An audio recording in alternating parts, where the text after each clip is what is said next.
Hello, welcome to WordPress tutorial part 4.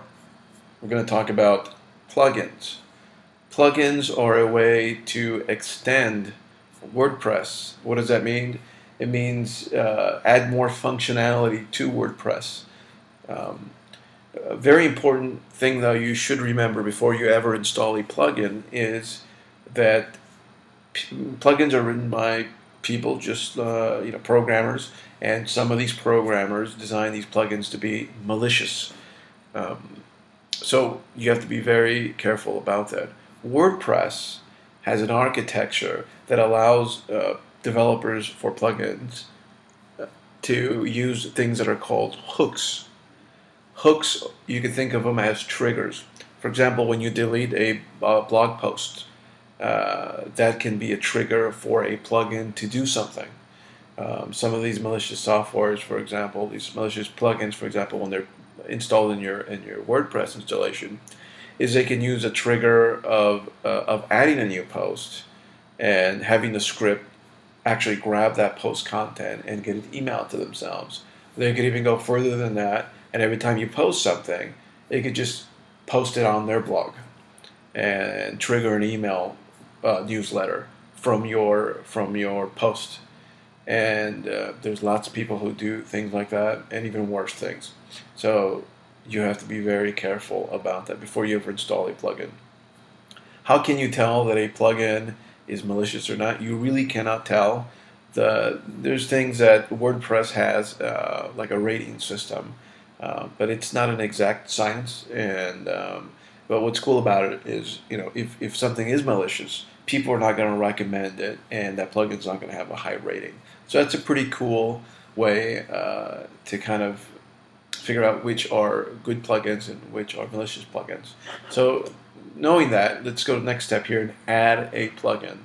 You do that by going to your left panel here, clicking on this plugins option here. Then you click on Add New Plugin. Underneath here, you see plugin tags. I'm sorry, and these it's a tag cloud that lets you know what are the most popular searches for plugins in WordPress. As you can see here, there's a lot of admin such as post, sidebar, and so on. So the best way to find a plugin is to enter here into keyword what you're looking for. For example, if I want to install a Facebook plugin, you click on Facebook, you type in Facebook, and you click Search Plugins. And as you can see here, the first option actually has a very high rating. So that's a pretty safe indicator that that's probably not a malicious software. But you can never be too sure. But that's the risk you're taking by installing this plugin is probably very minimal. On the right-hand side, there's a description of what the plugin does, and also what version it was originally designed for or it's compatible with. That's very important. If it's not compatible with your WordPress can become unstable, and you could have a lot more problems with just the plugin, and it could compromise your entire system. One thing you can do if that is the case is you just go back into plugins and deactivate the plugin, and that removes it from being active inside your WordPress installation. So if I want to install this Facebook add link to Facebook plugin, I simply click on Install Now.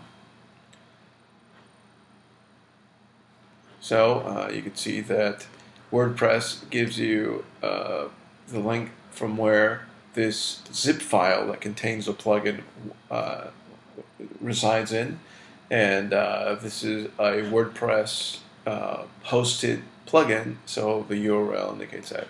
Then it unpacks the package, installs the plugin, and it lets you know that it's been successfully installed, and it gives you the version of the plugin.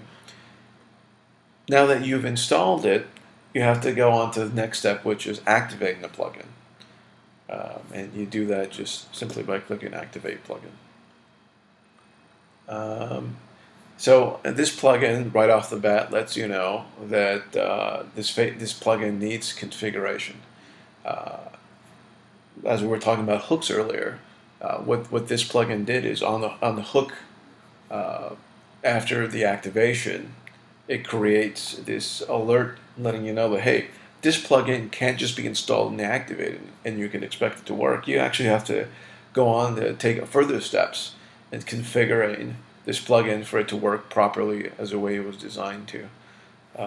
And generally, if you scroll down, well, it's right here. Add link Facebook. It's installed. It's activated. Remember, I told you you could deactivate a plugin if you believe that it's malicious or it's causing instability across the entire system. And you do that just simply by clicking that. If you want to make modifications to this plugin in its settings, you click on Settings, and you have to specify an app ID from Facebook and your app secret. And there's other configurations for this plugin. Alright, so that's it for this tutorial. If you have any more questions about WordPress or any technology related subject, please go to my website at www.evinw.com. Thank you.